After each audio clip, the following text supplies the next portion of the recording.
बाबासाहेब आंबेडकरांच्या जयंतीच्या निमित्त तमाम महाराष्ट्रातल्या जनतेला एक शुभेच्छा देतो। बाबासाहेबांच्या पुढे विनम्र अशा प्रकारचं अभिवादन करतो। धन्यवाद।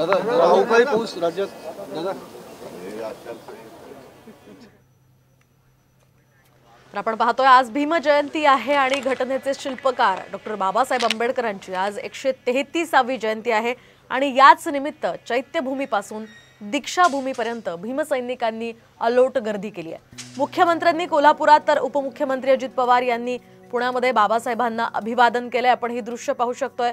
उपमुख्यमंत्री अजित पवार हे डॉक्टर बाबासाहेब आंबेडकरांना अभिवादन करताना दिसतात। त्यांनी पुष्पहार अर्पण करून बाबासाहेबांना अभिवादन केले।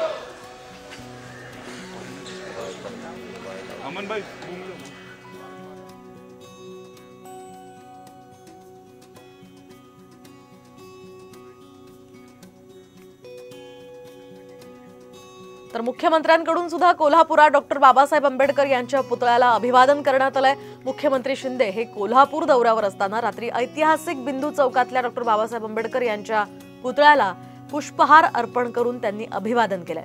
डॉक्टर बाबासाहेब आंबेडकर हे हयात असताना त्यांचा पुतळा कोल्हापूरच्या ऐतिहासिक बिंदू चौकात उभारण्यात आला होता। हयात असताना उभारला गेलेला हा देशातला पहिलाच पुतळा आहे आणि त्यामुळे त्याला अनन्यसाधारण असं महत्त्व आहे। काल मुख्यमंत्री कोल्हापूर दौऱ्यावर असताना त्यांनी जयंतीच्या पूर्वसंध्येला डॉक्टर बाबासाहेब आंबेडकर यांच्या पुतळ्याला पुष्पहार अर्पण करून अभिवादन केलं। याच वेळी मंत्री चंद्रकांत पाटील यांच्यासह अनेक नेते सुद्धा उपस्थित होते।